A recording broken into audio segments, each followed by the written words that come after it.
क्योंकि प्यार एक पवित्र रिश्ता है और इसी रिश्ते को बहुत से इंसान गलत तारीखों से देखते हैं और करते हैं भी है, लेकिन जो सच्चा मन से बिना कोई शर्त से प्यार करता है वही इंसान सच्चे प्यार का हकदार है। लेकिन सवाल ये भी उठता है कि क्या सच्चा प्यार करने वालों को उनका प्यार मिलता है? दोस्तों, ये सवालों की जवाब भी मेरे पास, लेकिन मैं इस कहानी की माध्यम से थोड़ा समझाने कोशिश करता हूँ। ये कहानी शुरू होती है 2018 में। तब मयंक 25 साल की उम्र में हरियाणा में एक प्राइवेट कंपनी में जॉब करता था, लेकिन उनका असली घर मध्य प्रदेश की शिवपुरी में था और वह जॉब के सिलसिले में हरियाणा की गुड़गांव में अकेले ही रहता था। मयंक उनकी माता पिता की इकलौता संतान था, इसलिए वह घर की बहुत ही लाडला था।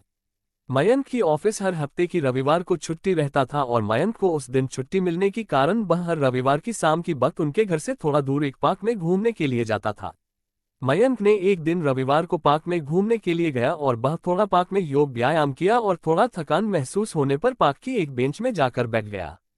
मयंक बैठा ही तभी देखा कि उसके पास वाला एक बेंच पर एक औरत साथ एक बच्ची बैठी है और मयंक देखा कि वह औरत थोड़ा उदास है। मयंक ने नजरअंदाज करते हुए पार्क की चारों तरफ नजर घुमाकर देखने लगा। कुछ ही देर बाद जान मयंक की नजर उस बेंच पर पड़ी तो देखा कि वह औरत और बच्ची वहां नहीं है। थोड़ा शाम की अंधेरा भी हो चुका था, तभी मयंक ने उस बेंच पर धुंधला धुंधला सा नजारे से देखा कि एक लाल रंग कोई चीज पड़ा है। क्योंकि पार्क में ज्यादा लाइट ना होने की वजह से उसे साफ साफ नजर नहीं आ रहा था। मयंक ने जब उठकर उस बेंच पर गया तो देखा कि एक लाल रंग की लड़कियों की बैग पड़ा है। मयंक को लगा शायद वह बैग उसी औरत का होगा जो उसके साथ एक छोटी बच्ची थी। शायद वह जल्दबाजी में भूल गई होगी। मयंक ने वह बैग को पार्क में ना खोलकर वह बैग लेकर अपने घर में चला आया। मयंक ने उस दिन एक होटल से खाना पार्सल लेकर आया था, इसलिए मयंक को उस रात को खाना बनाने की जरूरत नहीं पड़ा। मयंक ने थोड़ा फ्रेश हुआ और तभी उसे वह बैग की याद आया। मयंक ने सोचा कि शायद बैग के अंदर उनकी कोई फोन नंबर या कोई घर की पता होगा। ये सोचकर जब मयंक ने वह बैग को खोलकर देखा तो मयंक को उस बैग में कुछ पैसे और एक डॉक्टर की पर्ची मिला। ना उस बैग में कोई फोन नंबर था ना तो कोई पता। मयंक ने डॉक्टर का पर्ची देखा तो उस पर्ची में डॉक्टर का पता दिया हुआ था और वह डॉक्टर का चेंबर मयंक की घर से आधा घंटे की दूरी पर था। अगले दिन सुबह मयंक ने अपने ऑफिस से 2 घंटे की छुट्टी लेकर उस डॉक्टर के पास गया। डॉक्टर से पूछने पर पता चला कि वह औरत के नाम कल्पना है और उसके एक छोटा 5 साल की बेटी है जिसका नाम अंजलि है और उनकी फ्लैट पास के एक सोसाइटी में है। मयंक देर ना करके तुरंत उस पते पर पहुंच गया और फ्लैट की घंटी बजाई। कल्पना ने दरवाजा खोला और पूछा, कौन हो आप? मयंक ने वह बैग देते हुए कहा, जी मैडम, मैं मयंक हूँ और शायद ये बैग आपकी है जो कल शाम की वक्त पार्क में छूट गया था। मुझे बैग में डॉक्टर की पर्ची मिला था तो डॉक्टर से आपकी पता पूछकर ये तक आई। कल्पना ने कहा, हाँ हाँ, ये बैग मेरा ही है जो मुझसे कल खो गया था और कल से मैं ये बैग को लेकर बहुत ही परेशान था।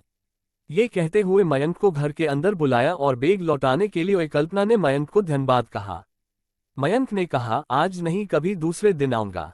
कल्पना ने कहा, आपने हमारी इतना मदद एक्स की घर के अंदर आकर थोड़ा बैठ जाइए। मयंक ने कल्पना की बात टाल नहीं पाया और वह अंदर जाकर डाइनिंग रूम में सोफे में बैठ गया। कल्पना ने कहा, आप क्या लेंगे, चाय कॉफी? मयंक ने कहा, सिर्फ एक गिलास पानी पिला दीजिए। कल्पना ने मयंक को गिलास पानी दिया और पानी पीकर मयंक ने वहां से चला आया और सीधा वहां अपने कंपनी में चला गया। एक हफ्ता बाद मयंक ने रविवार को वही पार्क में घूमने के लिए गया और इत्तेफाक से कल्पना उसे वही पार्क में। कल्पना ने कहा, छोड़ो वह सब बातें, मैं कुछ ना कुछ बंदोबस्त कर लूंगा। ये कहने के बाद कल्पना ने मयंक को चाय दिया और मयंक ने चाय पीकर कल्पना की घर से चला गया और कहा, बाद में मिलता हूँ। अगले ही रविवार को मयंक ने डॉक्टर के पास जाकर अंजलि के बारे में बात की, तभी डॉक्टर ने बताया कि अंजलि का ऑपरेशन में 1.5 लाख की खर्चा आएगा और जितना जल्दी ऑपरेशन करेगा अंजलि के लिए उतना ही अच्छा है। मयंक ने कहा, डॉक्टर आप अगले महीने ही अंजलि की ऑपरेशन का तैयारी कीजिए, मैं अगले हफ्ते में आपके पैसे जमा कर दूंगा। ये कहते हुए मयंक ने अगले हफ्ते में कल्पना को बिना बताए पैसा जमा कर दिया। कल्पना जब डॉक्टर के पास आया तो डॉक्टर ने कल्पना को मयंक के बारे में सब कुछ बता दिया। कल्पना मयंक को तुरंत फोन किया और आपने घर में बुलाया। मयंक शाम को जब कल्पना की घर में गया तब कल्पना कहा, तुमने पैसा क्यों दिया? दया दिखा रहे हो मुझ पर? मयंक ने कहा, नहीं कल्पना, मैं तुम्हें दया नहीं दिखा रहा हूँ, एक अच्छा दोस्त की नाते में तुम्हें अंजलि की इलाज के लिए थोड़ा मदद कर रहा हूँ और अंजलि भी तो मेरी बेटी जैसा है। कल्पना ने कहा, बेटी जैसा मतलब? मयंक ने कहा, मैं तुमसे एक सच बात कहती हूँ, बुरा मत मानना। अगर तुम्हें मेरी बात पसंद नहीं आया तो मुझे माफ कर देना, लेकिन प्लीज बुरा मत मानना। देखो कल्पना, मैं तुम्हें कुछ नहीं छुपाऊंगा, तुम इतना खूबसूरत हो कि मुझे तुमसे बिना प्यार किए रहा नहीं गया। कल्पना, मैं तुम्हें बहुत प्यार करता हूँ और मैं तुम्हें शादी करना चाहती हूँ। कल्पना की पति के जाने के बाद वह भी बहुत ही अकेला हो गया था, इसलिए उसे भी एक अच्छा और सच्चे मन के हमसफर की जरूरत थी। इसलिए कल्पना ने मयंक की प्रस्ताव को स्वीकार कर लिया और इस रिश्ते से वह दोनों भी बहुत खुश थे और अंजलि भी खुश थे।